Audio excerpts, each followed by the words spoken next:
making sure you're clicking those buttons twice.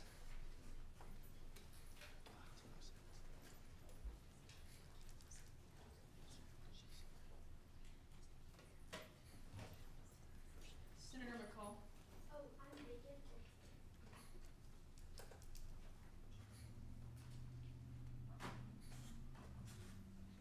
Any other senators do not see their name highlighted on the screen. Seeing none, let the record show that there was 52 in attendance of today's meeting. The minutes of the previous meeting were made available to senators. Are there any corrections to the Senate Journal? Hearing none, the Senate Journal is approved as provided. Today we will have some special guests here to speak with us in the Senate. However, since we are not here, the chair is going to proceed forward with our open forum, and we will come back to our speakers at this time. Just kidding. At this time, first, I would like to introduce and welcome Madsen Cooper from the Texas Tech Athletics.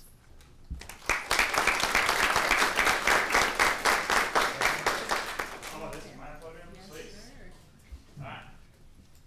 Can I pull the mic off, or do I need to It's speak? not projecting. It's Okay, only- all good. All right. Hello, my name is Madsen. I'm one of our student assistants for Texas Tech Athletics in our promotion and fan engagement department.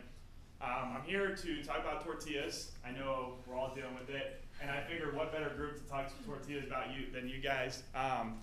Everyone has their own set of community people you guys look over, and set of people that you are with.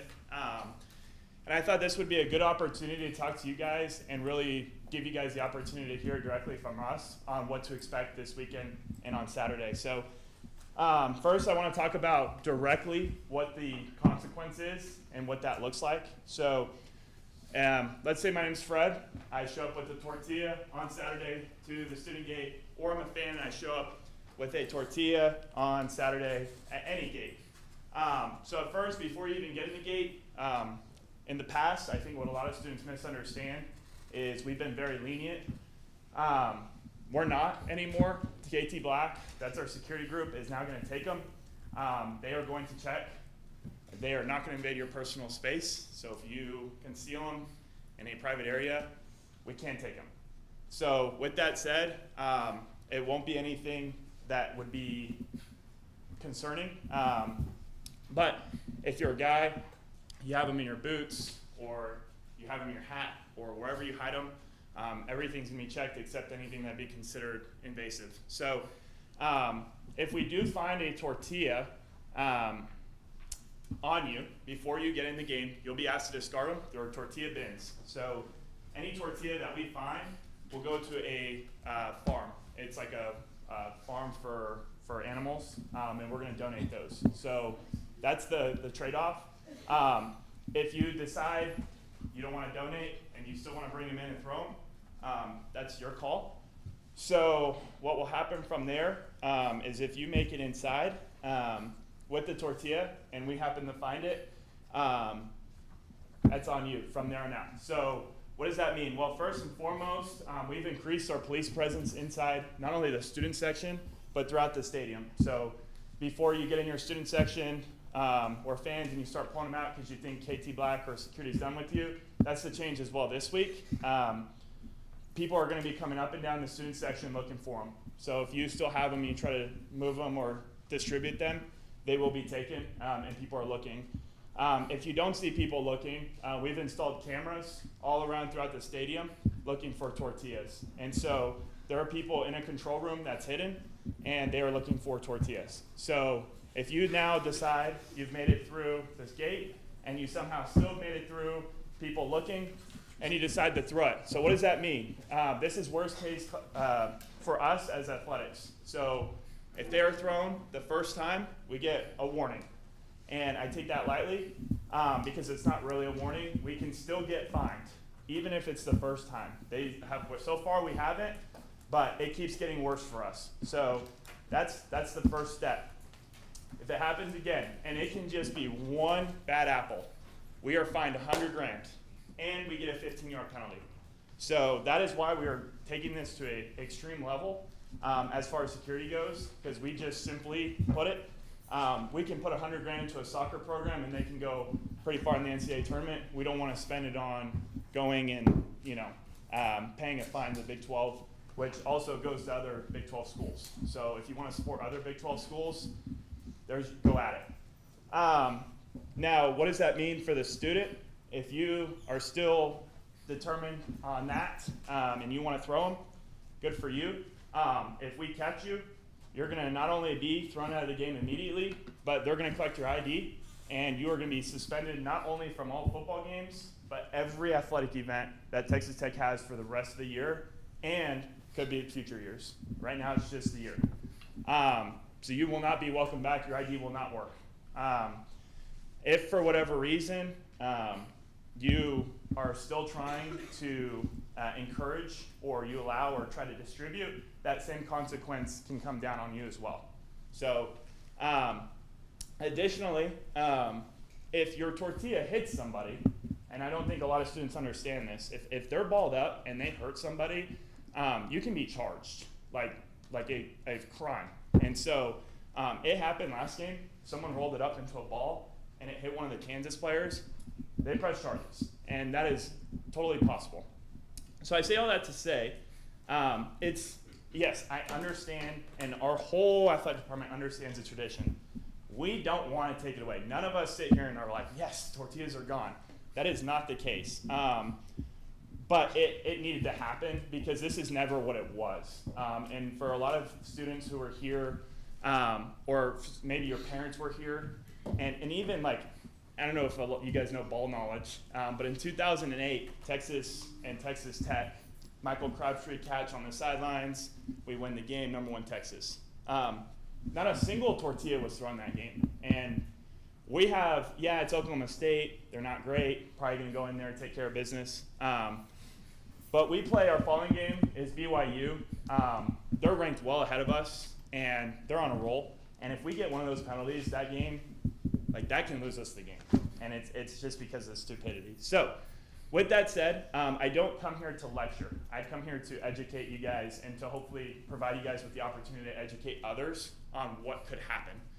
Not only to you, but also to the team and the Department of Athletics. So with that said, on top of that, there's one last thing, and we haven't really shared this publicly yet, and it will be announced during the game. But we've got some wonderful alumni and donors who have pledged that if we don't get a penalty this game, they'll be donating $100,000 to Texas Tech, just as an added incentive. And they're going to play a video before the game. And so if we don't get a penalty and we're good with tortillas, instead of getting fined $100,000, we're going to get $100,000, and that can come towards something really cool. So with that said, does anyone have any questions or concerns about tortillas? And I'm all ears if you have anything, and I can surely relay it back over to our athletic department. Yes? What are you doing if an OSU player throws a tortilla? Yeah, that's a good question. So the rule specifically states that a tortilla, they don't care until it lands on the playing surface. So that's not just the field, anything outside of that enclosure. I don't know if you know this, but our visiting team, we put them way up, all the way up there. They can certainly buy tickets, but they've got to they're way up there. So no one's strong enough to get a tortilla out to the playing surface from the visiting section. On top of that, the refs aren't the one who call the penalty. So there's a Big 12 command center each football game for every Big 12 school that plays. And they watch the same camera feeds that we see. And that's part of the reason why we had more cameras, so they could also view more to help us with, if we were to be fined, we can present more evidence saying, hey, we tried our best. But that command center actually has a mic to the refs, and they issue the fine. So if the command center sees it came from a visiting fan that was in Oklahoma State gear, or any fan, they would see that and we would not be penalized. But I also have heard the thing, what if someone dresses up in a Texas Tech fan as an Oklahoma State fan? It's a good question. We aren't, and I don't think the Big 12 Conference is concerned about flat tortillas. For those who have been near the sidelines or in that student section kind of towards the front, the issue has been when people ball them up. And they ball them up and they hurt somebody. Or they'll throw something like fire or buzz balls. I mean, pocket knife, it wasn't a pocket knife, but those are things that are genuinely thrown. And I think a lot of people are like, we would never do that. Yeah, we do. And students do that. And that's what they're trying to stop. It's not, they could care less about a flat tortilla. And again, it's all one theme. So don't take that as I'm not throwing a tortilla, right? But it's really for the safety of everyone, and including, like, I've been hit by a bald one. It hurt like crap. Everyone has down there who works consistently down there. And it's really just to protect our students and our staff and our student athletes. So that's where the concern lies. Good question, yeah. Anyone else? No? I think we're all tortilled out now. Cool. All right. Last thing before I go, or I guess I'll put it out there, last thing. If anyone has any suggestions, advice, or anything you've heard from other students that you think I should know and I should take back, now's the chance, because our athletic department loves to hear from you guys. Yes? I heard that a couple students wanted a net, so it would just stop the tortillas and they would Yeah. just fall. What are your thoughts on that? For sure, yeah, we've explored that option. The problem with the net, number one, it's bad PR if we have to contain our students with a net, right? And so that, for sure, and it's funny, yeah, but it's honestly, we've explored every option. And so with that said, it's something, unfortunately, if that's what we have to think about, that's what we have to think about, right? But yeah, no, it's expensive, and then honestly, the most cost permitting thing for this would be to get rid of them. It saves, on top of that, our custodial crew. I don't know if you guys have, all the students have cleared out and you're able to see the student section after in the field. It looks like crap.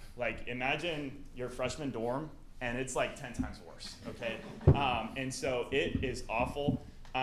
And so, yeah, it saves us a bunch of money top to bottom. It helps with our custodial staff. It helps with the safety. And it's just that's honestly the most cost-effective option for us was this decision.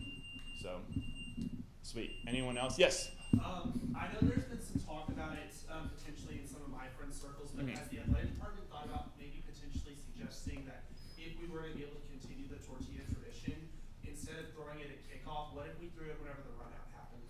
Yeah, that's a good question. And so, and honestly, the conversation had come up of giving students one more shot at the opportunity to throw tortillas. And that's honestly what we were debating for a while. The problem with that is a lot of people felt we were kicking the rock down the road. Unfortunately, we always say, for one, we're not oblivious. For one of every 20 students that show up to a game, something stupid's gonna happen. That student's gonna do something stupid. Unfortunately, that's just Texas Tech. Our students aren't the most rule followers in the world, and we've embraced that. But with that said, yeah, it's just one of those things where we can't really, do much about that. And we just thought ending it now and doing the dagger would have been the best opportunity for us, instead of, taking the $100,000, which again we can invest in a lot better ways than getting fined and giving it to schools like Kansas. Cool. Anyone else? No? All right, sweet. I appreciate you guys. If you guys, again, we really appreciate your guys' feedback and what you guys do for athletics. It's a big deal, and our students are super appreciative of you guys. And so you guys are the voice in what we hear, genuinely. I'm not just saying that. Whenever we need things like this, we come to you guys because this is the group who we trust the most with the best decision for all of our students. And so that's why we're here to appreciate you guys, but also to present you guys with what to expect this weekend. So we'll see you guys Saturday, and let's go get a dub. Cool. Thank you guys.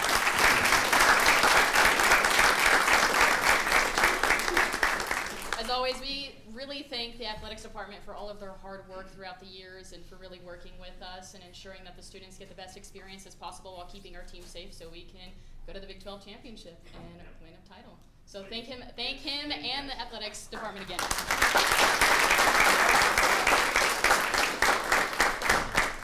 We do have one more speaker on our docket today. However, he is not here just yet. So we're going to move forward and then come right back whenever he is able to get here to open forum. Rule 32, Section 2 of the Senate states that any student enrolled in Texas Tech University may address the Senate during open forum on any issues for a maximum of 10 minutes. If you wish to address the Senate, please rise at this time.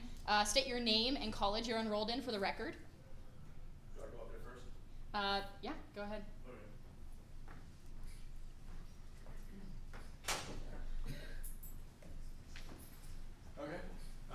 My name is Cameron Burke. I'm enrolled at the Texas Tech College of Arts and Sciences. You probably already remember me. I was here just 2 weeks ago, and I have my notes pulled up in front of me because I'm very bad at public speaking, so bear with me. I'm going to look down quite a bit here. That is okay, right? Yes, Okay. it's all right. All right. So I was here 2 weeks ago to talk about safety concerns around campus, especially with how students often feel uneasy and unsafe walking around, especially after dark. And that was meant to sort of bring your attention to the scale of issues that we have in terms of safety at Tech. There are a lot of things to talk about on that safety front, but since I only have 10 minutes to talk, I want to focus on just one part of those solutions instead, and that is about lighting. Lighting shapes how we experience our campus after sunset. It determines whether we feel confident walking around to our dorms or at home, whether we gather outside at night, and even how connected we feel to our surroundings. But lighting isn't just necessarily about safety, it's about also sustainability, well-being, and how we deal with our shared environment. So I want to talk with what we already know. There are areas around campus that are simply too dark. Parking lots, walkways between dorms and certain academic buildings, and so on and so forth. So when the sun goes down, some places at Tech often become too uncomfortable or unsafe to walk around, or maybe even flat out inaccessible for some students with disabilities. And many of us even avoid them altogether, those certain areas. Yeah, you might be tempted to think that just putting a bunch of light posts everywhere and calling it a day might work. But actually that's not the case. And as a matter of fact, more light isn't automatically the answer either. Bad lighting, like harsh floodlights or fixtures that shine into your eyes, can actually make areas reduce your visibility, not improve it. It creates a sort of glare, deep shadows, waste light and energy that doesn't make anyone safer, or may even keep students in the dorms awake at night as well. Wasteful lighting costs the school money in electricity, maintenance, and replacement costs, and contributes to a massive problem that our modern urban world faces, and that is light pollution. And that's something that I always like to talk about with everyone, often too much, to be honest. Unfortunately, it affects ecosystems, or human health, especially as it relates to sleep patterns. And let's face it, we're all college students. We don't get enough sleep to begin with in the first place. And it also affects our ability to see the stars. So I want to be careful when I present this to you and with how I talk about this issue, because I want to be clear that it's not as simple as how do we make it brighter. It's more so about how do we make it safer. So that's where this all comes in. I want to bring some solutions to that about responsible lighting, something that's both safe, sustainable, and also more visible all at the same time. It is a win across the board, and they're often called dark sky initiatives. So I got here a list. Number one, you have full cutoff fixtures. And these are lights that are designed to shine downward, not outward or upward. They light the ground where people walk, rather than spilling light into the sky or nearby windows, and they heavily reduce glare, which means your eyes adjust faster to the environment around you. You can actually see who and what is around you at all times. They also make cameras and emergency lighting more effective because there's no harsh contrast or dark pockets. Now yes, uncontrolled lighting that spills out everywhere, paradoxically, actually does create dark pockets of invisibility, especially for cameras. Now number two, you have warm tone LEDs. Now these are important too. The warm tone improves comfort and visibility. And studies have shown that high intensity white and blue light increases glare and disrupts sleep patterns. Again, we don't need that on a college campus. It does that for both wildlife and people. They'll still meet the illumination standards for safety while being easier on the eyes and the environment. Number three, lastly, we have motion sensors. This one's pretty self-explanatory. You have motion sensing lighting that brightens only when people are nearby.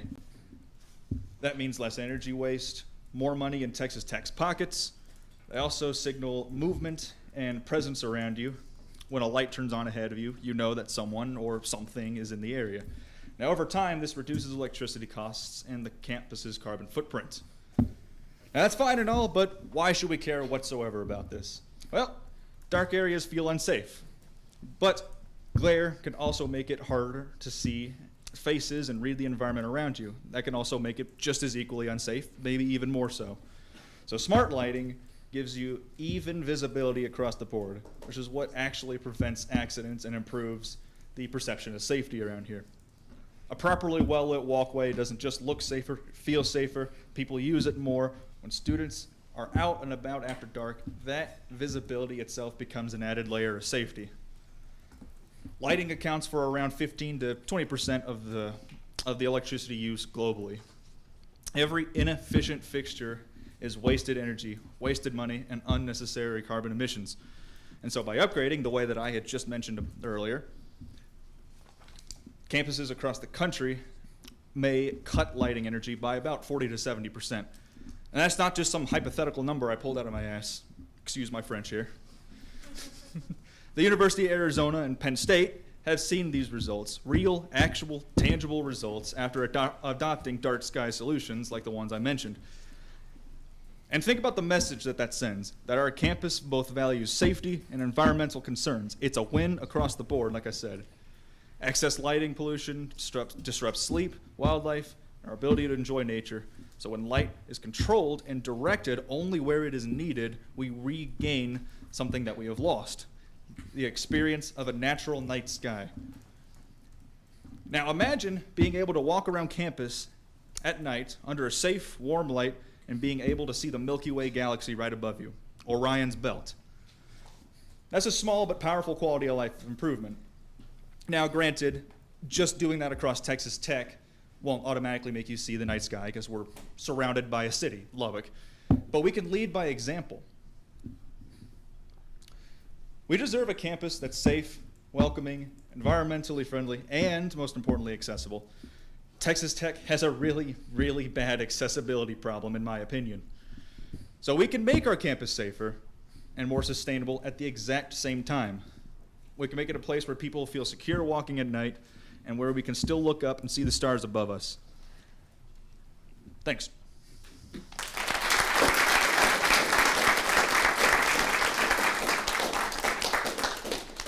There is 4 minutes and 30 seconds left in open session. Does anybody wish to speak at this time? Seeing none, our next speaker is a native of Dimmitt, Texas, and a former student senator at Texas Tech University. He went on to become the third chancellor of Texas Tech University system, serving from 2006 to 2014. During his tenure, the system achieved record growth in enrollment, research, and fundraising, raising over $1 billion and expanded from 2 to 4 universities. Mr. Hance is a founding partner of Hance & Scarborough in Austin, specializing in administrative, regulatory, and energy law. His distinguished public service includes serving the Texas Senate, the U.S. Congress, and later as a chairman of the Texas Railroad Commission. Please help me in welcoming Chancellor Emeritus, Mr. Kent Hance.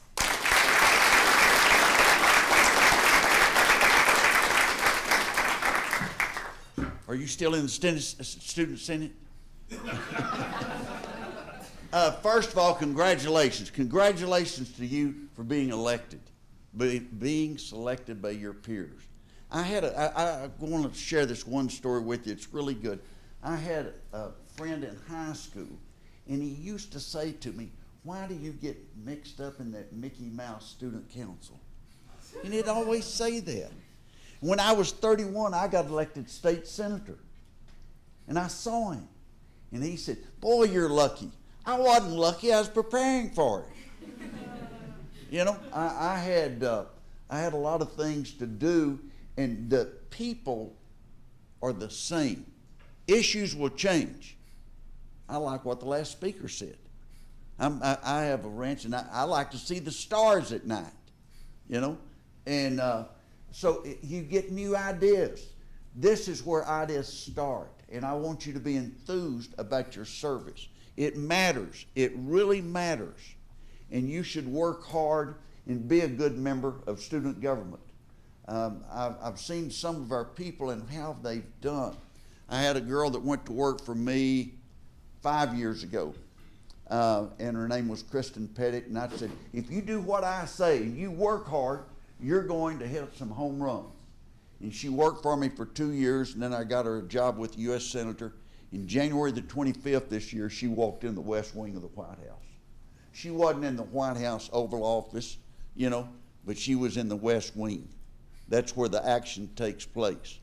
And I don't care if you're a well, I do care a little. I started saying I don't care if you're a Democrat or Republican. I'm a Republican. But if you're a Democrat, that's fine with me. That's fine.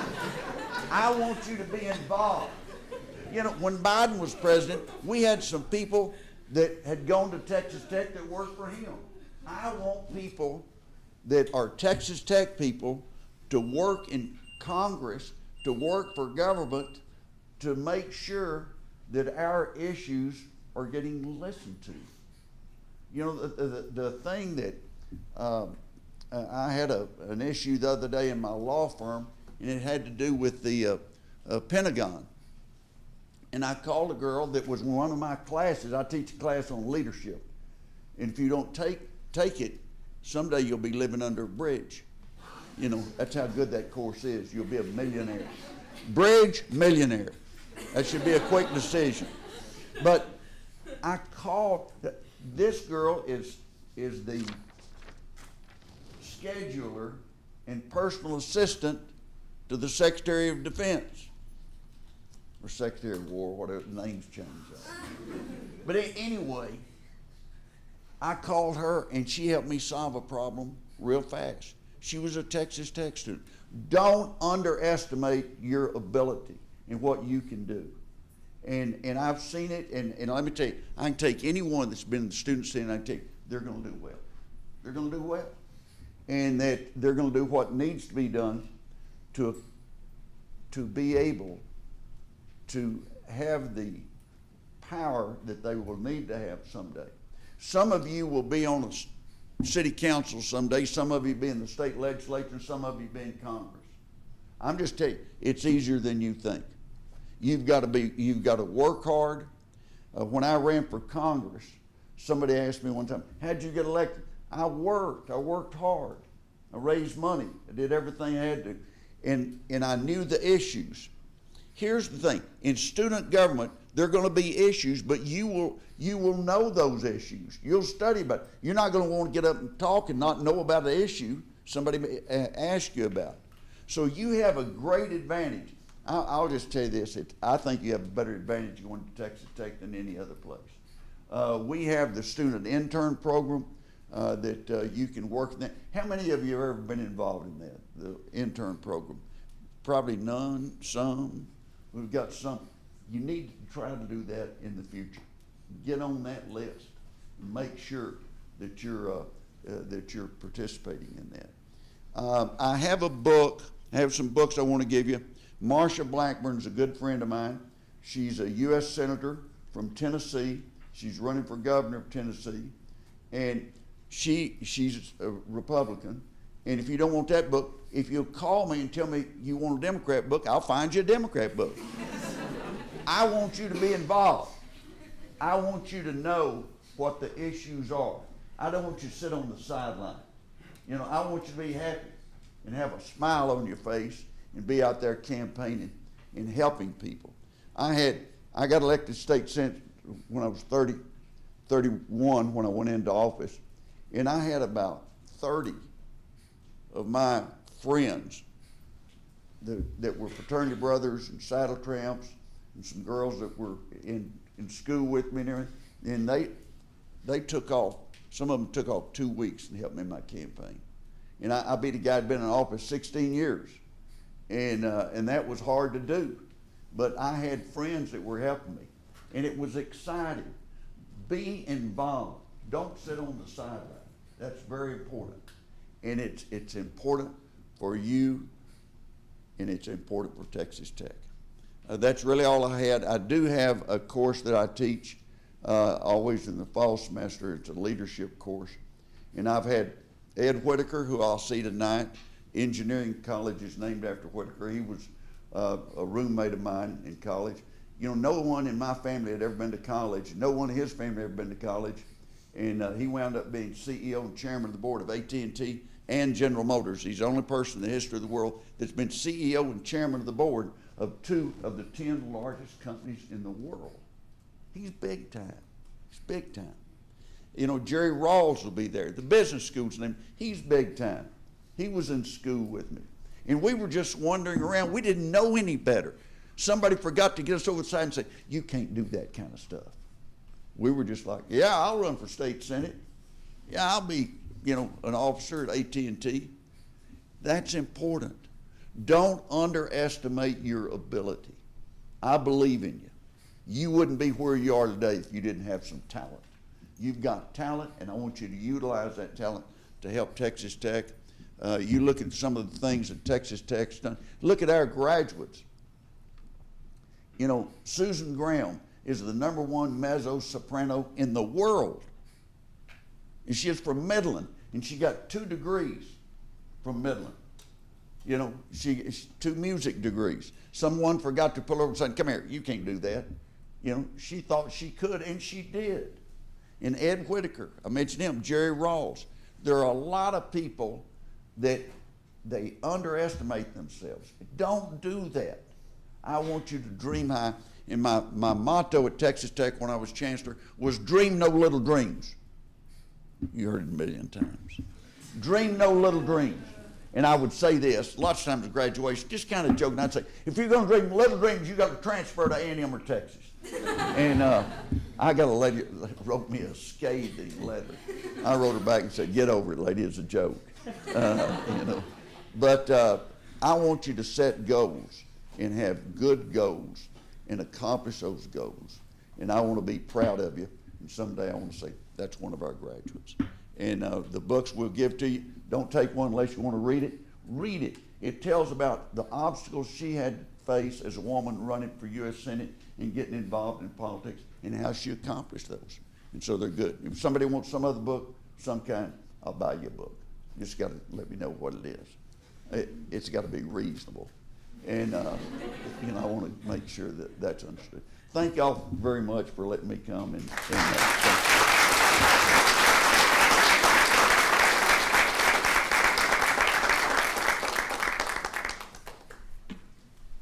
Always amazing to hear not only alumni of the Senate, but alumni of this university come and speak with us, and someone who has grown this university to be what it is now speak to you. I hope you took some of those words, because I definitely did. An amazing thing. Those books are over there on the side of the room. We're happy to distribute those. Yes, Senator Sweden. Point of personal privilege, may we please excuse Harper Mao from the chamber for the rest of the remaining session, please? Yes, she is excused. Thank you. Proceeding onwards to executive reports, please welcome Chief of Staff Ryan Cavazos.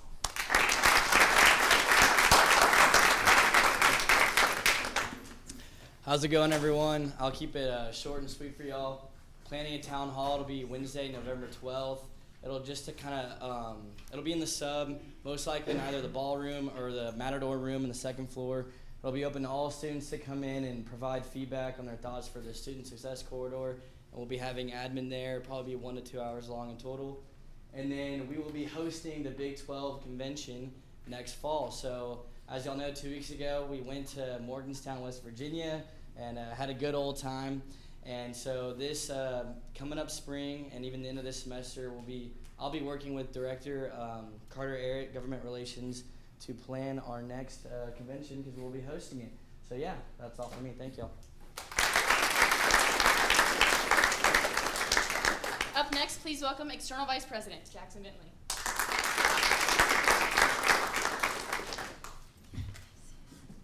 Hello, everyone. Good to see you all here. Welcome, our members of First Year Council. It's really good to have you in Senate this week. Weekly quote for this week is, "Society grows great when old men plant trees whose shade they know they shall never sit in." So that's just saying you're going to leave a lasting mark here. Senate is really impactful. That's what Chancellor Hance was just saying, is the impact you make now really does leave a lasting legacy. So go at it full force. Don't dream too big, and attack it wholeheartedly. Wednesday weekly tabling, signups are out. They've been out for a while, but if you're free on Wednesdays from 12 to 2, come by, table, get student input. That's a really big part of your role as a senator. We're going to have a First Generation College Student Week. It's November 3rd through November 8th, so we're still in the works of planning that, but look out for more information and how you can get involved with that. Fee committee updates. So I specifically run 2 fee committees, and I just wanted to give a quick praise to all of the members of Senate who sat on those committees with me. I really appreciate your time in the process of going through recommendations. So I appreciate that. And then a personal message. I don't know if any of you have heard this yet, but if you have not, I feel like it's my duty to address this to you now. I'm going to be resigning from my position as external vice president. There have been some things in my personal life that have come up that have had me reassess how I allocate my time, and I just physically will not have the time to dedicate myself to student government, to you, and ultimately to the students. So while I'm heartbroken at that news, I know that my predecessor, whoever they may be, will do an absolutely phenomenal job, and I will guide them in whatever capacity that they need. But I really appreciate all of you for your time and commitment and assistance in helping me be successful so far. So I'll still be around if you have any questions, comments, concerns, and then I'm going to send out an email with the specific letter of resignation so you can read through that. But then again, my phone number and email are at the bottom. Please reach out if you have any questions, comments, concerns. Just need me to assist you in any way. I'd love to, but that is it for me.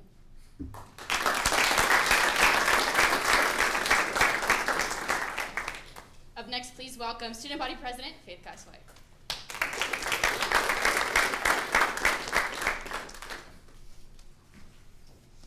Hey everyone, it's lovely seeing all of y'all and welcome first year council. First off for me, faculty, staff, and SGA Senate mixer is going to be on November 12th at 5 p.m. in the sub ballroom. So that mixer is just an opportunity for you guys to meet the faculty senate and meet the staff senate representatives, and also a lot of initiatives that we work on might overlap into some of their areas. So it'd be a really great opportunity for you guys to meet them, maybe share some of the things you're working on, a great opportunity to catch up.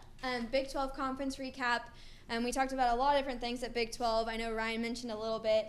A lot of connections were made from across the universities. It was really cool getting to meet SGA officers from whether it's West Virginia, Florida, or Arizona. We talked a lot about NIL. We talked a lot about elections. We talked a lot about engaging with our student body and initiatives that we're working on at each university and how some of those can overlap. TTU AI bot, I know I keep reporting on this, but I wanted to bring you guys an update. And Libby and Evan have been a great help in this and the whole academics committee for all the research that they've done. Me and Evan today went and presented to something called an RPB, which is a review board. And so we presented the idea of an AI bot. We tested it out back in July, beginning of August. So we've tested it a little bit. And so they should be voting on it. They should have voted on it, and we should know in the coming days if that's going to come to full fruition. Fall break update. On Tuesday, I spoke to Academic Council, and for the first time, actually, when did we have a fall break last? 2010-ish? For the first time since then, Fall Academic Council actually voted in favor of having a fall break. So super exciting news. That is in the next steps of Provost and President have to approve adding fall break to the academic calendar, and then it'll be voted on by the Board of Regents. But I'm happy to report that we've taken the first one of pivotal steps that hasn't happened in the past couple of years. So super exciting front. Game day traditions, I would just like to echo everything Madsen said. Working super hard with them, and they've been great to work with. And love hearing student support. So if you ever have anything, I know Madsen would love to hear from you guys, or you can come to me with any of those things as well. Also to keep in mind, football players are students too. And so those 15 yards are penalizing our friends, our classmates. And so I just like to keep that in mind. And then as well, two other updates that are not on the screen, but graduate vice president applications, I've extended the deadline to Wednesday the 29th at 11:59 p.m. So if you know of any graduate students, I just extended that. And so then as well, if you're interested in the external vice president position, please reach out to me by this coming Monday, and I'd be happy to have any conversations about that. So if you have any questions, please let me know. I'm always here for you guys.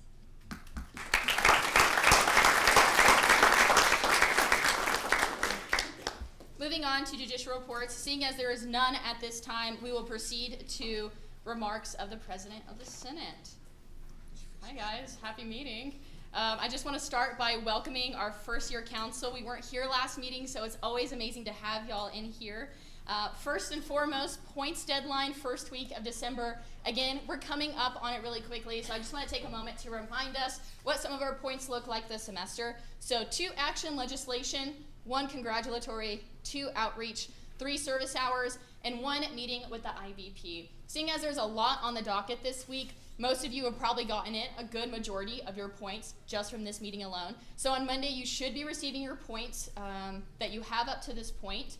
And I will get that to you. Just a reminder that service hours are transferable. So if you are any Greek Life, any other student orgs that already do student community service, you can submit those hours to me for approval, and I will put those right into that sheet for you. That will be on Tech Connect, and that form will be available to you by tomorrow. So if you submit them over the weekend, you can have the most up-to-date form possible when I send you your points on Monday. So keep on a lookout for that, and I will be happy to do that with you. Again, you can always schedule a meeting with me. It's coming up pretty soon using the link at the bottom of the emails that I send out. You guys can always get them. You can schedule yourself directly into there. We've had some problems with timing.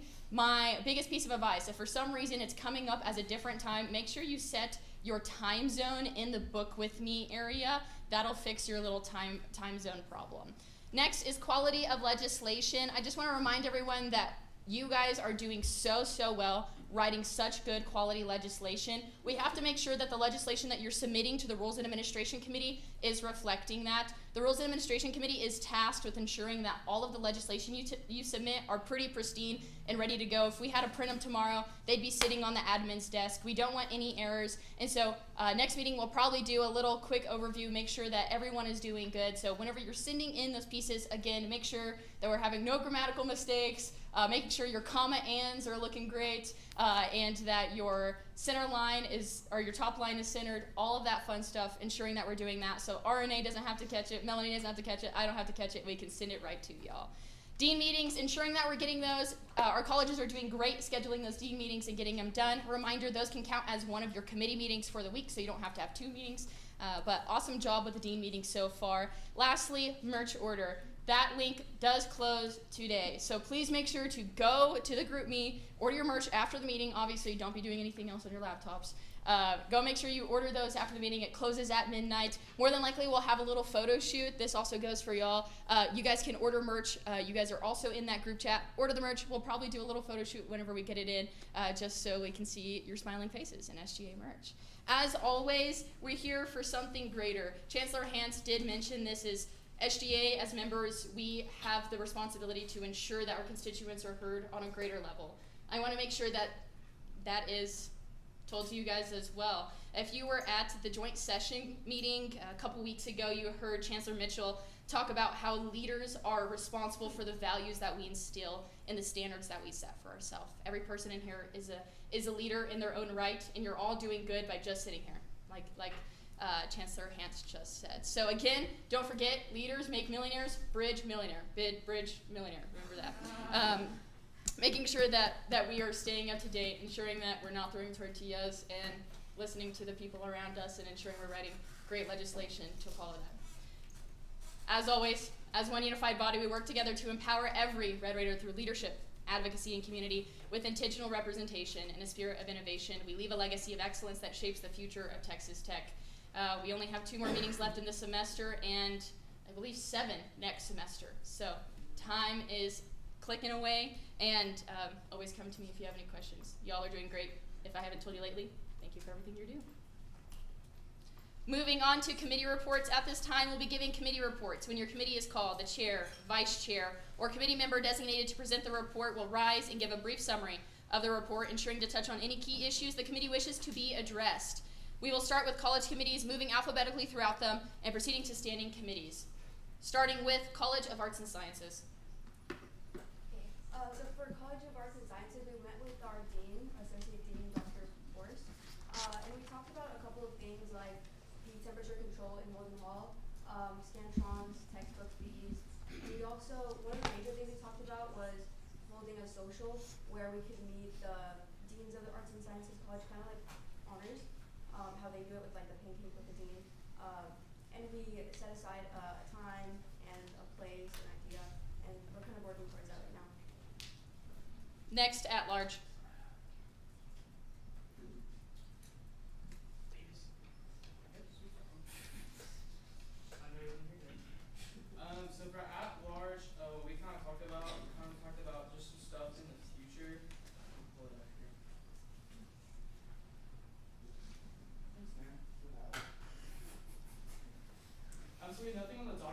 but for second reading, we recap this last Senate meeting for those who missed.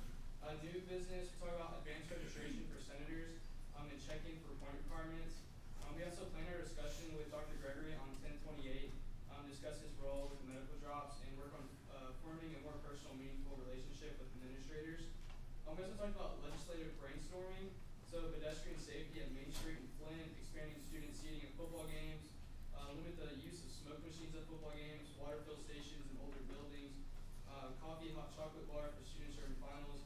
We also talked about campus lighting, and as far as old business, we just shared legislation on our Excel sheet, just kept that up and running. Thank you. Next on is Davis. Please make sure you're getting those reports pulled up there in an email from Melanie. Okay, so Davis College, we met on last Thursday over at AFS. In support of all legislation, we have two action pieces this week with updates in the Agriculture, Education, and Communications building. And then we have a congratulatory piece for Dr. Myers, also within AgCom. Education. Education this week talked about having a swag shop for students to be able to bring their school spirit when they go to the classroom and teach in the profession. And then we also talked about how we can gain admissions to our school for the Tech Teach program in the future. Awesome. Graduate. Thank you, Madam President. So for graduate, this week we submitted 2 pieces, and we're also working on a variety of things, including trying to come in when it comes to graduate climate check-ins, ensuring that all the students are really okay. And we are also working on something to do with campus navigation and resources. And our last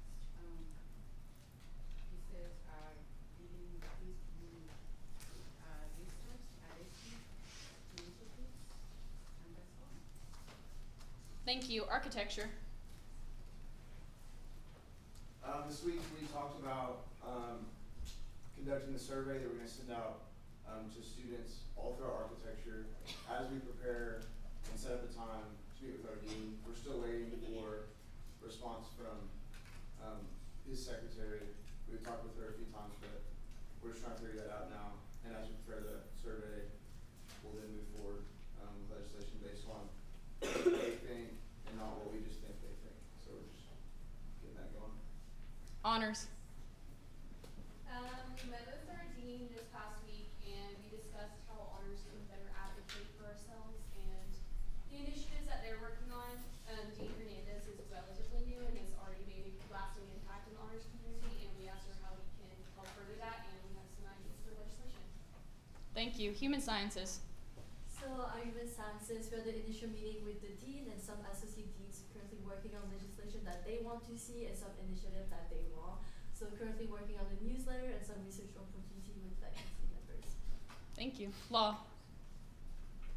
Hey guys, so I reached out to our Dean Chapman, and we haven't heard back from her yet, but we're hoping to meet with her soon, specifically to discuss how funding is allocated at the law school, especially meeting with SGA, which is like student government specifically for the law school, and so making sure that maybe we can coordinate on some pieces. We discussed maybe increasing outdoor seating and adding lights to the outdoor seating that we do have, and also maybe walking pads in the law library. I know U of H has those, so just making us a little more competitive. And then a lot of the law students are not enrolled in regular main campus Tech Connect, and so trying to make sure that we can bridge that gap there. Thank you. Media and communications. All right, hi everybody, and hello, Madam President.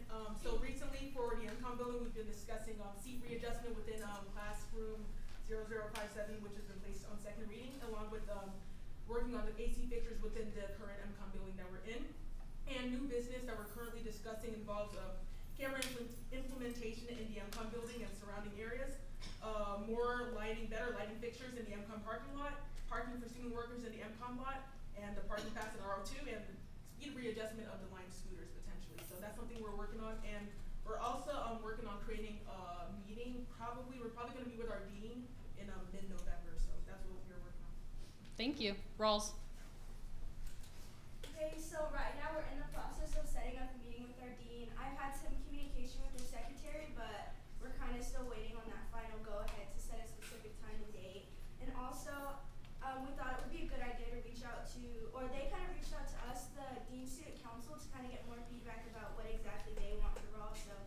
meeting's gonna be set up before the dean's one. Amazing. Last but not least, engineering. Hey guys, so we met with our dean and we discussed the idea of adding more coding classes in the engineering degree plans. And then we also discussed adding more study spaces in the engineering key. And then lastly, we discussed reopening the Sam's Place in Livermore. So hopefully we can write some legislation out.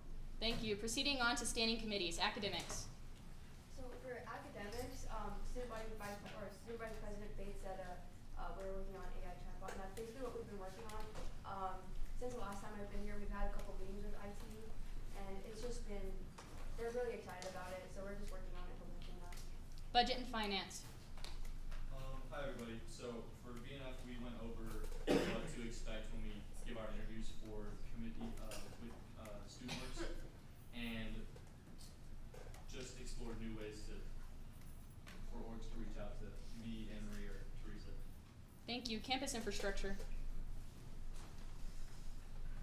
So in our meeting, we kind of went over the legislation we have that's going to be being this meeting for new things. We're going to be doing some tabling and maybe some surveys for lighting. Not maybe, we are going to be doing that. Safety on campus, we had a meeting with a lot of operations people, and one of the main things they said in that meeting was, and senators, applies to all of you, whenever you're writing legislation, if it's something that can just be fixed with a work order, do a work order. A lot of things don't need legislation. You shouldn't just write legislation to write legislation. If it's something that can genuinely be fixed quicker with a work order, just place a work order. They also mentioned they're working on 8 new lighting projects with around a $400,000 budget in that meeting, as well as we also talked about scooters and bikes and kind of looking at alternative options for how to be safer with those. We also discussed more ADA accessibility. Thank you. Intergovernmental relations. Hi again, everybody. So Intergov this week stands, of course, in affirmation of all pieces on second reading, and then kind of rehash a little bit of old business. So we're looking at possibly working with our government relations office in order to allow for students to know what grant programs, scholarships are offered through our local, state, and federal governments. We're hoping to reach out to university officials by the end of the month on that issue. And then I know a bunch of our senators have been sitting in on city council meetings and getting that requirement done for the committee. Thank you. Next, rules and administration. Please make sure you're directing your discussion to the chair. The Rules Administration Committee met on Monday. We approved legislation minus 2 pieces. One was a formatting error, one was a lack of clarity. Some of the new business that we're working on, Senator Sweet and Senator Enos are currently working on an SI initiative to get honors sections because that is not a thing. They've reached out to Dr. Lopez for that in at Tutoring Center. I think my favorite highlight of the meeting was going to be Senator Forwalker is looking into getting innovative study furniture to add to the library. Public relations. Okay, so there's no objection to any of the current legislation and or anything on second reading. New business, we just kind of talked about any legislation that senators are currently working outside of PR, and if they needed help either finding topics to write legislation about or how to do it themselves. And then any old business we have, again, we're sending out those text reminders. Just make sure that everything's ordered by tonight, the link will close then, and we will get rolling on those orders and meetings soon. Thank you. Student life. We discussed writing our piece of legislation for our committee to do something about making Tech Connect more friendly and usable. We also talked about the idea of writing a piece on medical excuses because we've been hearing a lot about professors not taking medical excuses when it's required through the university. We are talking about increasing navigation, increasing cameras, and lighting in parking lots to make the campus safer. We're in support of everything on second reading, and then each of us kind of have been working on our own thing outside of our committee as well. Thank you. First year engagement. For FY Live, we went ahead and had a workshop for the first years, so they got to write emails and work on their professionalism along with creating new email signatures. We also met with the exec team We're having weekly exec meetings to kind of discuss FYLA needs. We went ahead and scheduled a LinkedIn workshop with Diego, which is super exciting, and then have some service project plans for this upcoming semester, and then future workshops as well. We went ahead and created a social event with the first year council, and then we also have a joint meeting with them next Thursday, so it'll be really exciting, especially because we have Madeline there.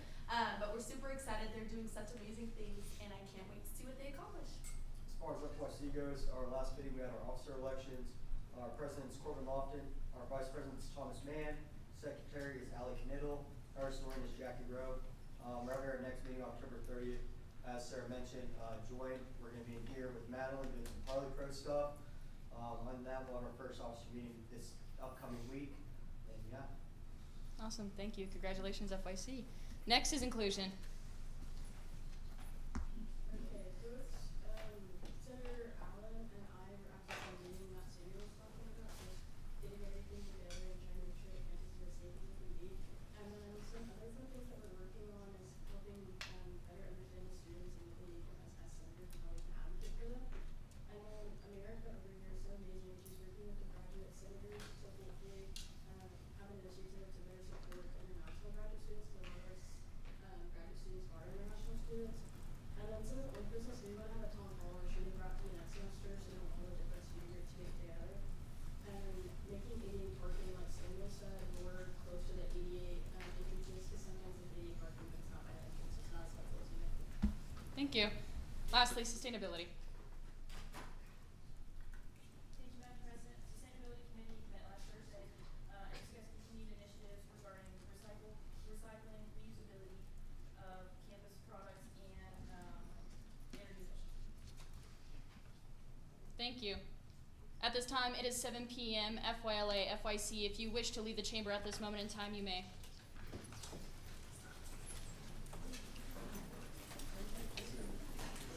Yes, Senator Rodriguez. State your point. Please make sure the chamber stays quiet. Yes, you may. Senator Lockett. State your point. You may.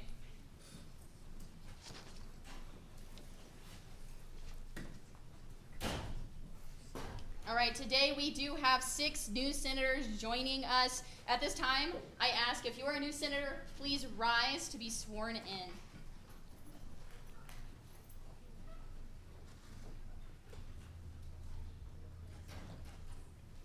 Amazing. Raise your right hand and repeat after me.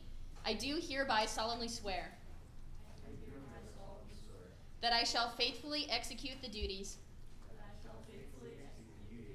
of the office of senator. I shall, to the best of my ability, preserve, protect, and defend the Constitution of the Student Government Association of Texas Tech University and the regulations which be made in pursuance thereof. Congratulations.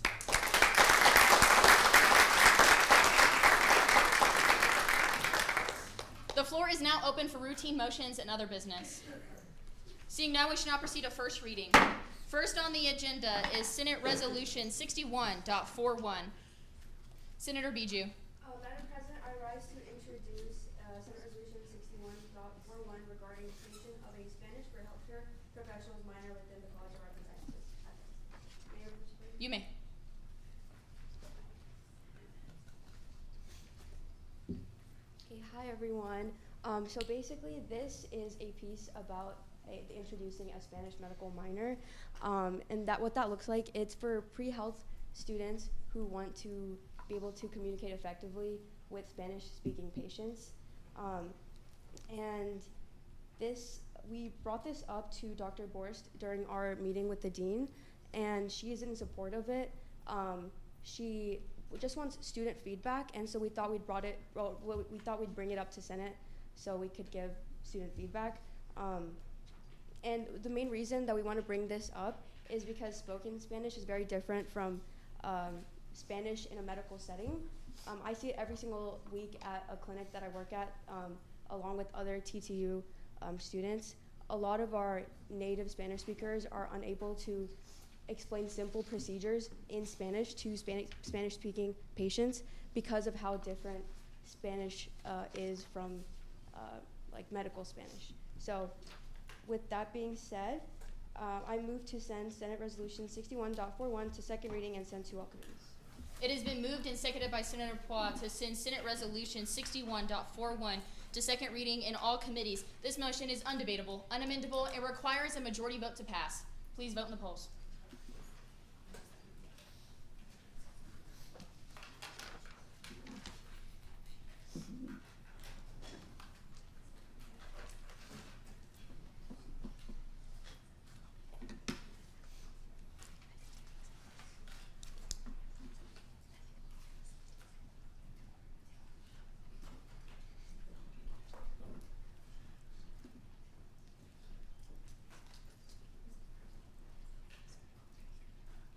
Senator Rodriguez, could you please cast your vote real quick?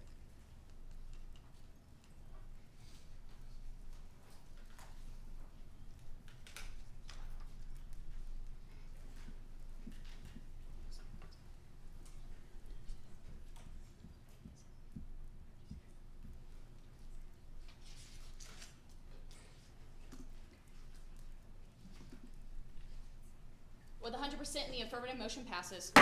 Next on the docket is Senate Resolution 61.42. Madam President. Senator Shaw.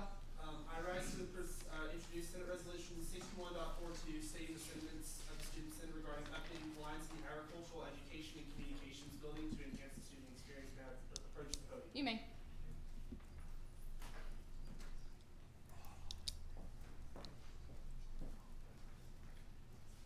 Good evening, ladies and gentlemen. If I have not had the pleasure to meet you all before, my name is Wes Shaw, and I currently serve as the chair for the Davis College of Agricultural Sciences and Natural Resources, and actually a senator, yes, within that college, but also a student within this college. The Agricultural Education and Communications Building is one of the oldest buildings on campus.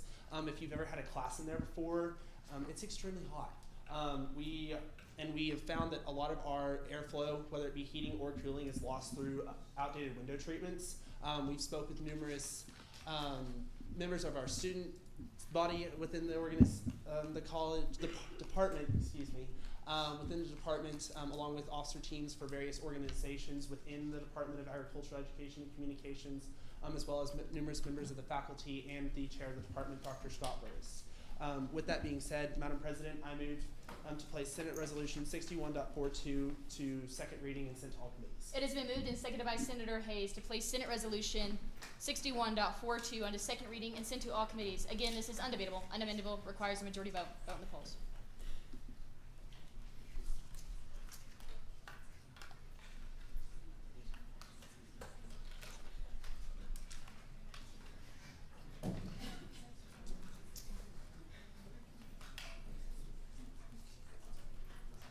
Missing 2.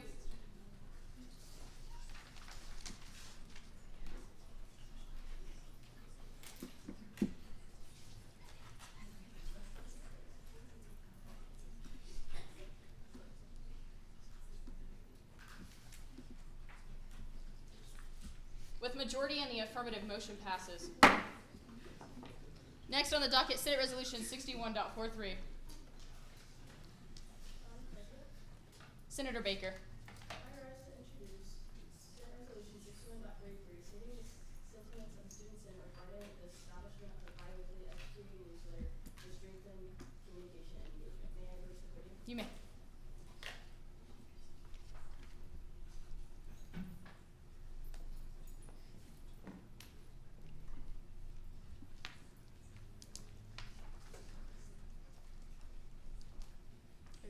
Good evening, everyone. I'm sure all of you guys are just like me, and your email gets flooded with all of your organizations, your classes, your professors, updates, any SIs that you have. So whenever I was a freshman, we had Joelle sending things from SGA all the time, whether it was things that were funded by SGA or just initiatives from other places, from different colleges. So whenever I was speaking to Mr. Gunn, I was talking about doing something like that for SGA, so then different student groups or colleges could fill out the form, and then it would get sent out in your email. And then I read things for me that are more personalized, so when it says hi Nia at the top, I'm more likely to open it, so hopefully other students will be the same way.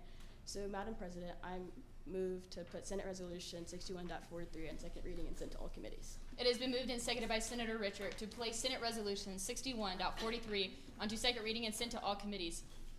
Yes, Senator Richard. Friendly amendment, I would like to be postponed to please. We cannot friendly amendment at this time. Senator Stevens. Can I ask for a point of inquiry? State your point. Who would send it? At this time, we don't have any questions. Please vote in the polls.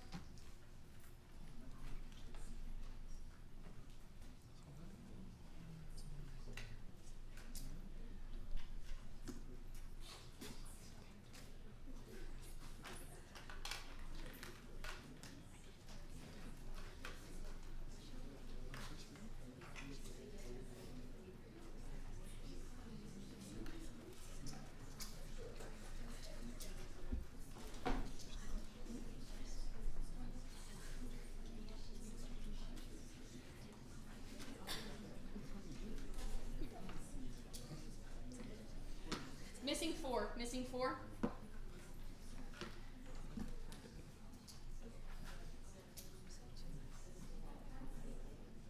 Missing one. Please check your clickers and keep it quiet in the Senate.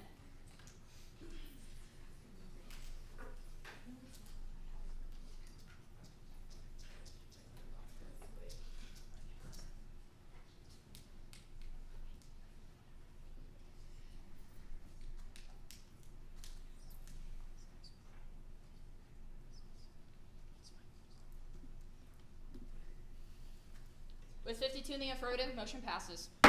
Next on the docket, Senate Resolution 61.44. Madam President? Senator Yes. Milstein, thank you. I rise to introduce Senate Resolution 61.44 regarding technological advancements in Ag Ed Room 107. May I approach the podium? You may.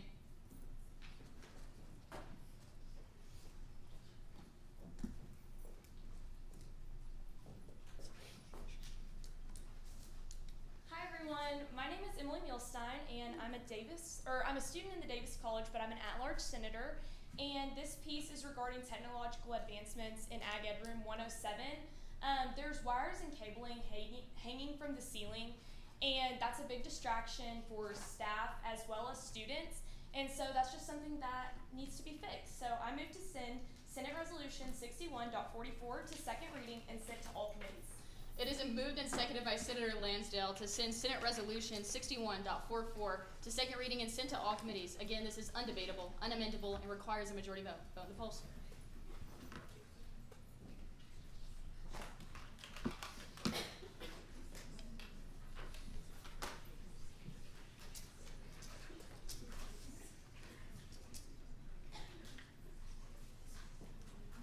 Missing four.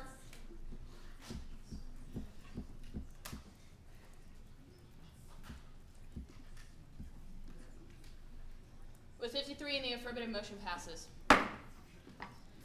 Next is Senate Resolution 61.45. Senator Sifuna. Thank you, Madam President. I rise to introduce Senate Resolution 61.45, setting the sentiments of the students and addressing the needs of graduate care and connect the nation initiative to improve support and crisis navigation. May I please approve? You may.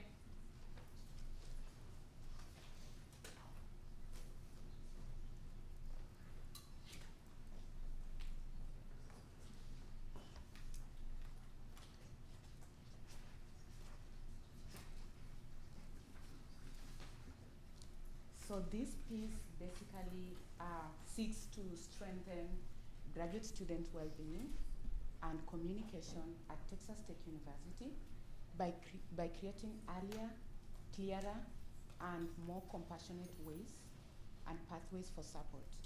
So we come in introducing a tool that we call Who Do I Talk to guide and help graduate students navigate campus resources And also we propose a graduate peer navigator program to foster belonging and mentorship, and also a mentorship communication toolkit to promote healthier advisor-advisee relationship.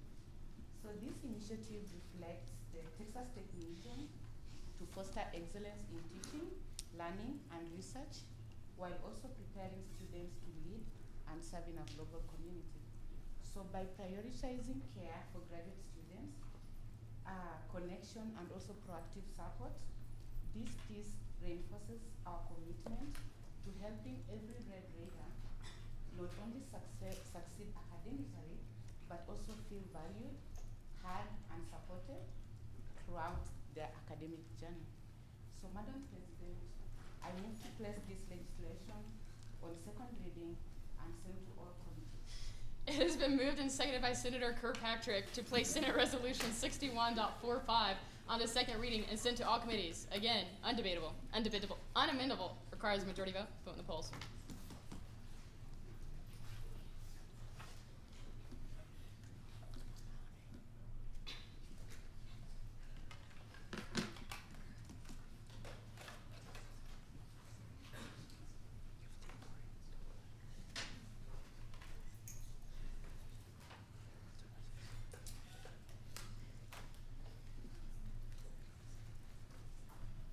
Missing 6.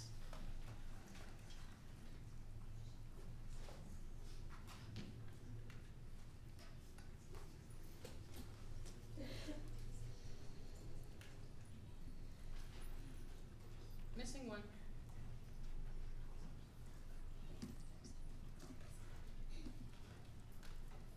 With 100% in the affirmative, motion passes. Senate Resolution 61.46. Senator Emanuel.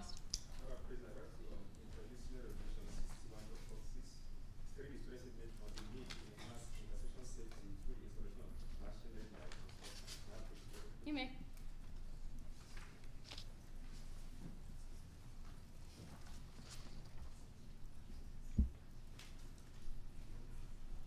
This piece is just to enhance intersection safety, because most times you see different stop signs are not really very clear, and if you are new to campus or maybe within the terrain, you don't know where the stop signs are. But then when there's a flashing LED light on the stop signs, it makes it more visible and probably makes you more aware there's a stop sign at that particular position. So we discussed this initiative with the TTE operations, and they welcome it as one of the cost-effective ways to ensure there is safety and make sure everyone is cool on campus. So I move to place this piece 61.46 on second reading and send to all committees. It has been moved and seconded by Senator Repetto to place Senate Resolution 61.46 on the second reading and sent to all committees. Undebatable, unamendable, requires a majority vote. Vote in the polls.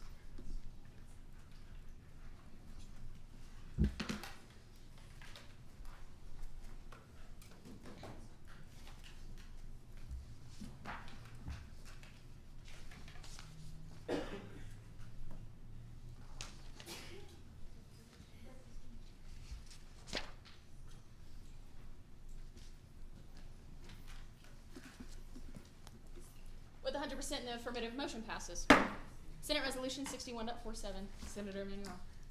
Okay, Madam President, I want to introduce Senate Resolution 61.47 regarding this, the need for graduate designated counselor to strengthen mental health support and well-being of graduate students at Texas Tech University.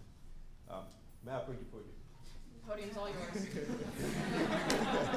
So this piece is just a function of having a designated graduate advisor or counselor for graduate students, because most times when you're a TA or maybe another teaching a class, some graduate TAs don't find it funny going to a general counselor where they meet their students who they teach and maybe just walking into your students, and they feel so unsafe, and then most times they don't want to go there to seek counseling. So we're seeking to have a designated graduate counselor either at the graduate school or maybe any of the place where graduates can feel safe to go there. And we discussed with the Dean Graduate School, Dean Sheridan, and he welcomed as one of the good initiatives. So I move to place Senate Resolution 61.47 to second reading and send to all committees. Senator Sifuna, did you have a motion? Are you seconding?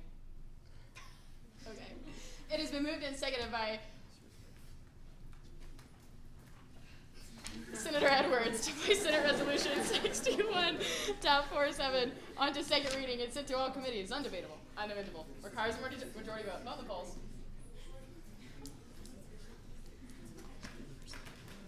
So don't strain a muscle now, guys. My goodness.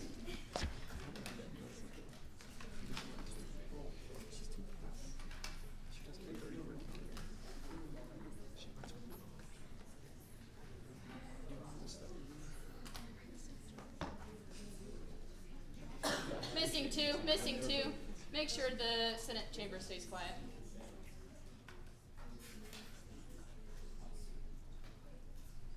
Missing one.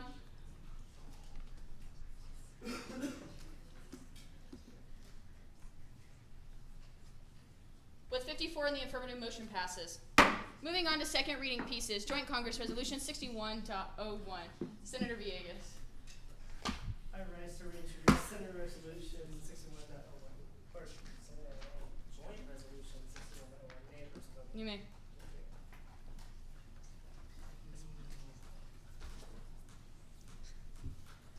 All right, good evening, everyone.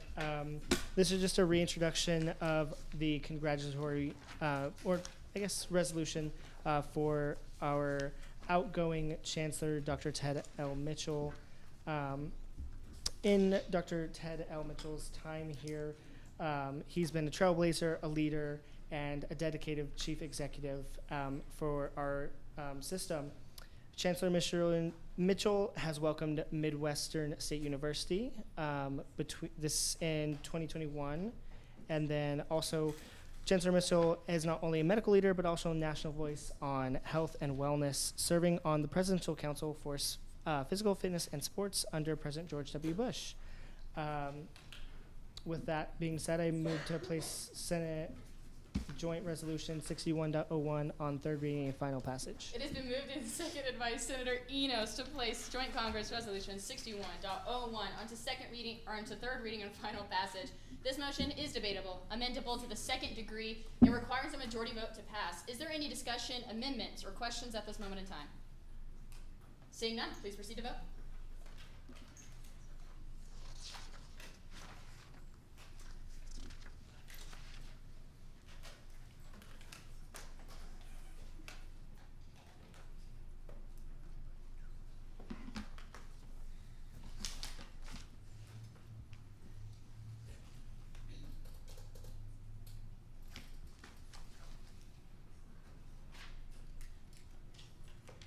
Missing two.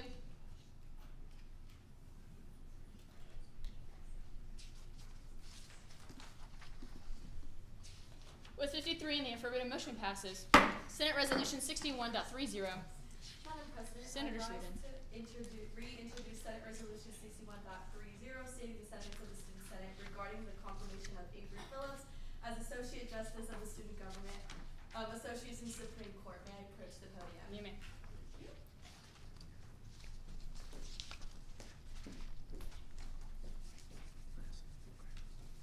Hi everyone, my name is Sarah Sweden. It's really good to see everyone back.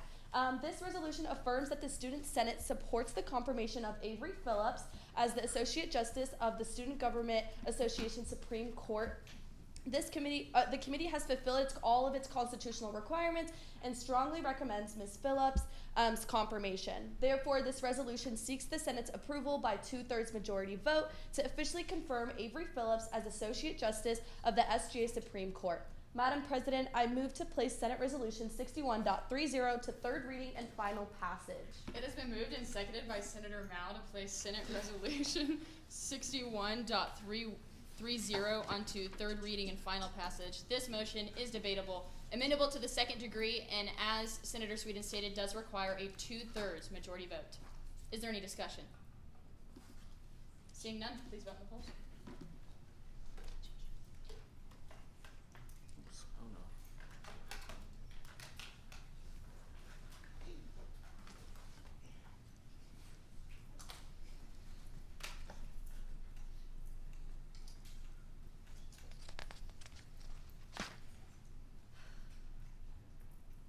Missing one.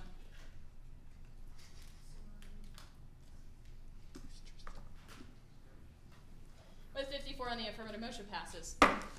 Senate Resolution 61.31. Senator Rodriguez.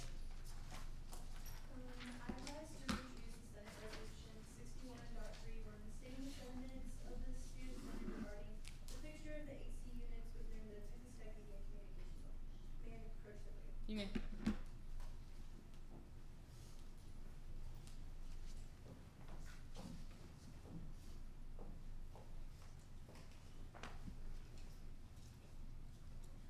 Hello, Senate.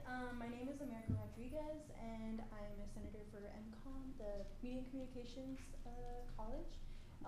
Just to keep this one short, just because it is a second reading, this resolution really does not ask for anything really extraordinary. It really just requests the building maintenance consistently inspects and maintains the AC so that throughout the whole building it is consistent, especially depending on the weather that we're having. It just keeps the lecture spaces just keeps them remaining very reasonable temperatures for classes, for faculty, and also clients who come through here. I move to send the Senate Resolution 61.31 on a third reading. It has been moved and seconded by Senator Fitch to place Senate Resolution 61.31 onto third reading and final passage. This motion is debatable, amendable, requires a majority vote. Is there any discussion? Senator Mao. Right, for a point of information. State your point. Regarding implementation of this, who's going to determine what the adequate or the optimal temperature of each room would be, and how are you going to think about keeping the records for that to make sure that it's consistent throughout the day, no matter what time of class time it is? Senator Rodriguez, would you like to respond? Right. So I totally agree with that. We do have maintenance who do work here like all the time. They really do they're in the building. They feel the temperature. So I think just really making sure that the students have a clear communication between the two and know that they do have this resolution to really fall back on, and that they need the support. If they need to reach out to whatever maintenance is here in the building, they have something to say that, hey, it's supposed to be regulated, it's supposed to be inspected. And also just to make sure that it is working properly, because there are some parts of the building that are extremely cold for some reason, and then some parts of the building that are so hot throughout the whole entire year. So it's really just making sure that they have this resolution so that they can have something to rely on. But yeah. Senator Alessio. I rise in opposition of this piece because in this building there's actually not any AC units. The building is not operated with air conditioning. It's run through the central heating and cooling plants, which is across the rec, which it functions by having these pipes that send cold water through to make the building colder. And it makes, I'm not particularly sure how it works. I'm not an engineer and all that, but it pushes the air down and cools that way. And same with steam. And I just think that this piece doesn't word it correctly or particularly how it is. I think I'm strongly against this piece. I think it should be rewritten or amended in a way that actually shows the function of the building, just to kind of maintain the integrity of the legislation that we present, and maybe even meet with the administration to see how to answer a question like the one that Senator Mao had, to find a temperature or a way to word it to where it's worded properly. Is there any other discussion right now? Seeing none, vote in the polls.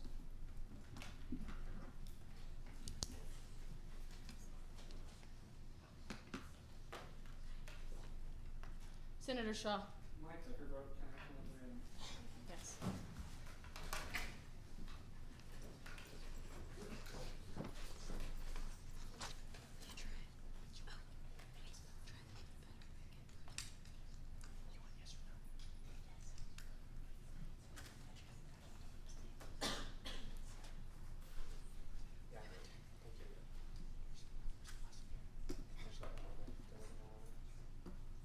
With 24 in the affirmative, 17 in the negation, and 14 in the abstain, motion passes.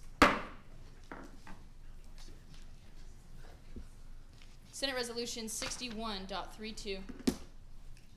Senator McCall. Madam President, I rise to reintroduce Senate Resolution 61.32, stating the sentiments of the Student Senate regarding the installation of low-tech solar-powered crosswalk signage at the commuter north crosswalks. Oh, may I approach the podium? You may.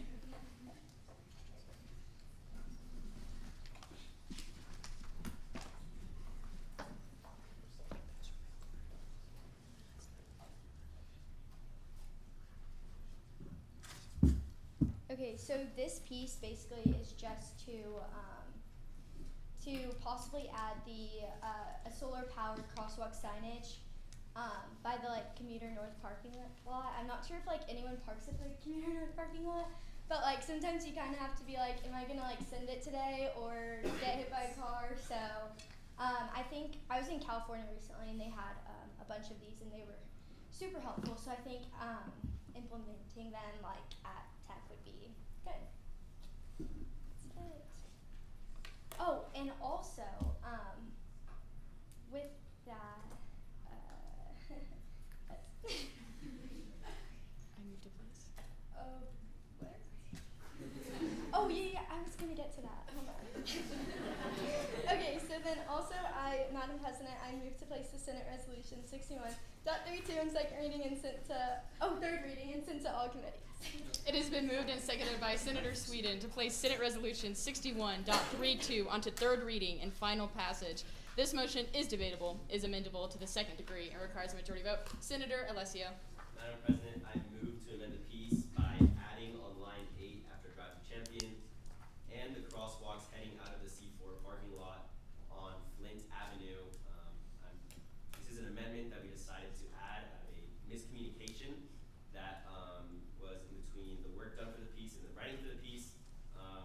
This piece was meant to be implemented, considered across several different crosswalks, not just the one, so that's the reason for the amendment, if anybody's wondering.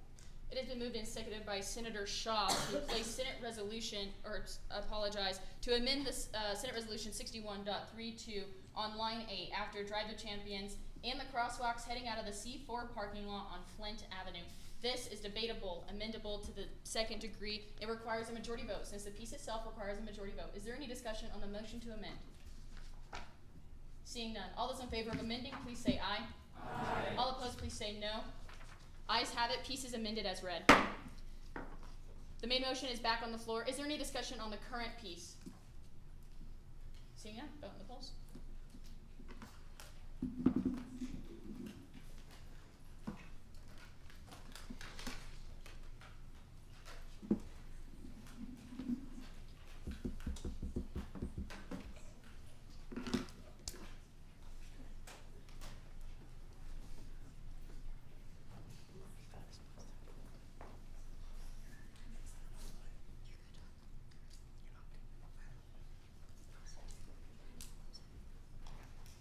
Missing 2.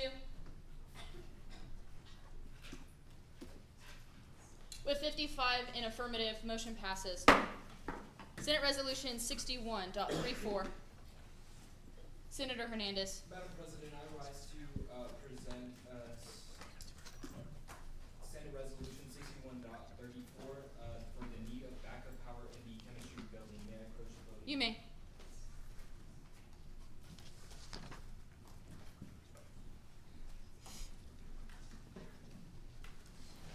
Hey everyone, I am Senator Andrew Hernandez. If I haven't gotten the chance to meet you, that's who I am. Pretty much this piece, the idea of it became, or like behind it was back in last April or last spring, Texas Tech almost blew up and there was a severe power outage in the chemistry building and we nearly lost millions of dollars worth of equipment and research and other stuff like that. So pretty much what this piece is gonna do is add a backup power source into that chemistry building. Should another situation like that happen again, we could get power to those systems and research and whatever that's gonna go towards, just so that we don't put back our chemistry department years or make the our university spend millions trying to rebuild that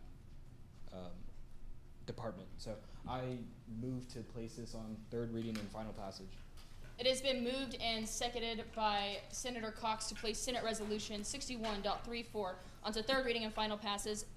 Again, this motion is debatable. Amendable, requires a majority vote. Is there any discussion? Senator Alessio.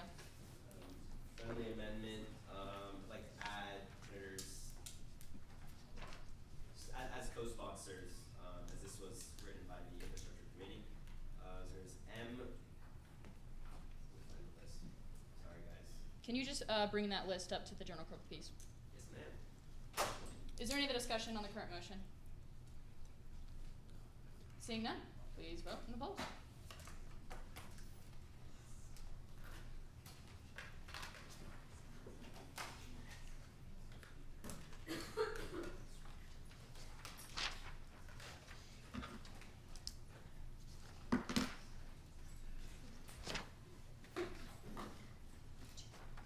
Missing 2.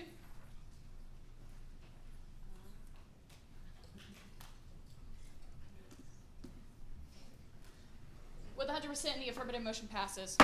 We shall now proceed to the consent calendar. If you're presenting a resolution, please proceed to the floor. Line up in the order of which you are to present your piece.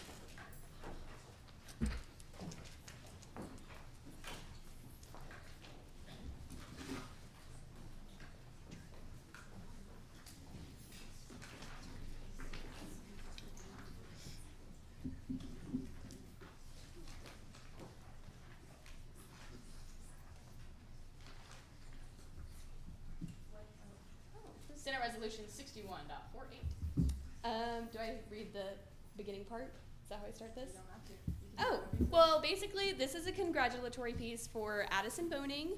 She recently was elected or voted on as the homecoming queen for the whole Texas Tech University, and she has done a lot in her past to represent Texas Tech. Just some of what she's done: she represented the homecoming queen on behalf of Pi Beta Phi, a Greek organization here on campus, and she also was in student government. She's volunteered several places around, and all around, just when you think of Texas Tech, you think of Addison Boning. So I move that we congratulate her. Thank you. Senate Resolution 61.49. Okay, and one more. You know, we only have to have one congratulatory piece, but I wrote 2 because that's just the senator I am.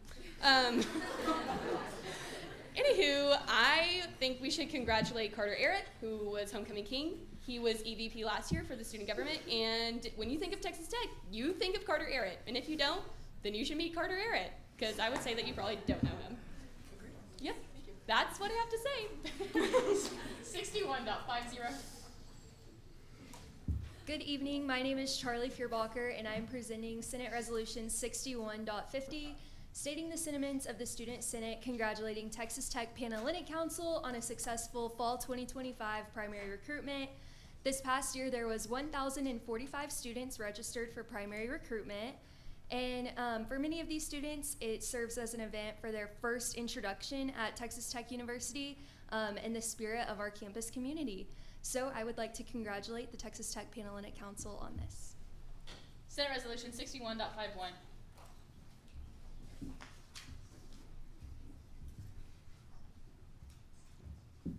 This is STIS congratulating Texas Tech University Livestock Judging Team on winning the State Fair of Texas Collegiate Livestock Judging Contest. They've been on a pretty good run this year. They have won multiple contests so far, and they have a few more left, and they're looking like they're doing really well.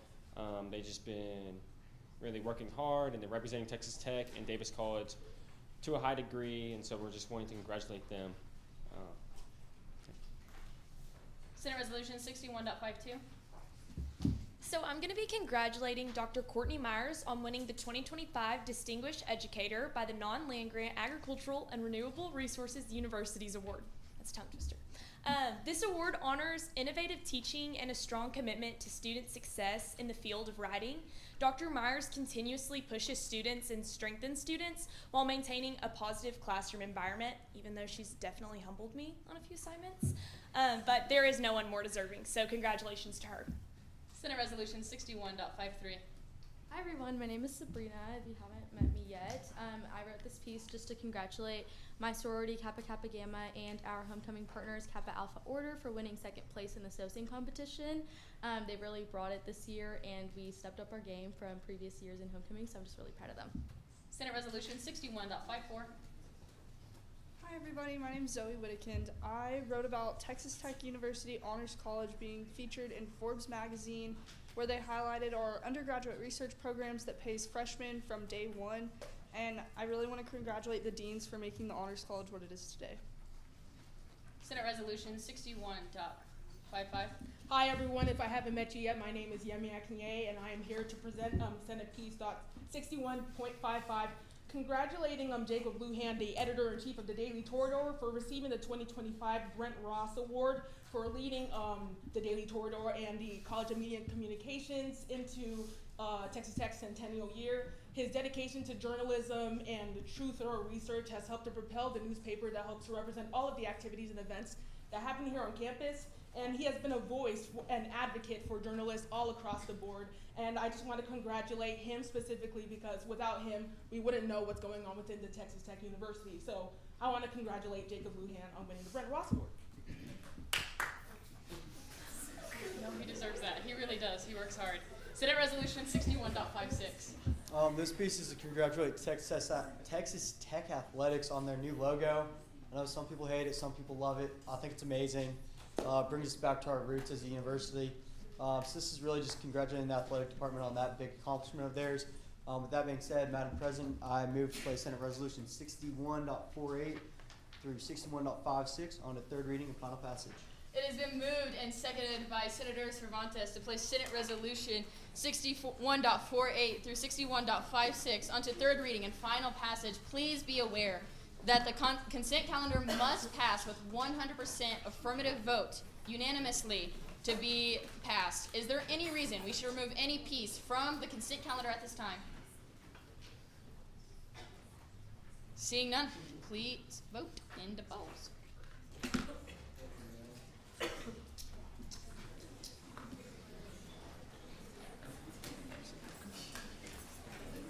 Hey man, what if I have like an extra workshop for you going?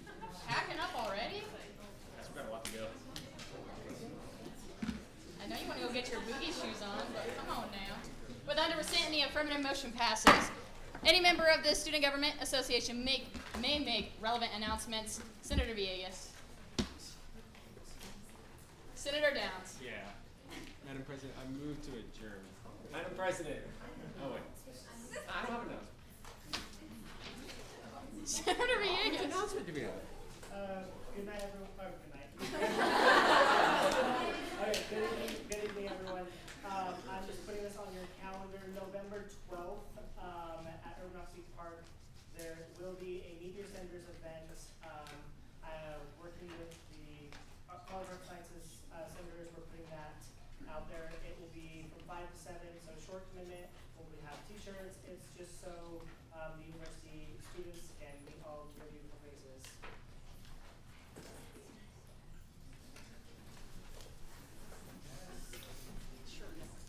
Senator Minucci. It has been moved and seconded by Senator Shaw to adjourn. Any further announcements? Sorry, guys. Senator Alessio. Yeah, again, I kind of forgot to mention this part in my committee report, I think.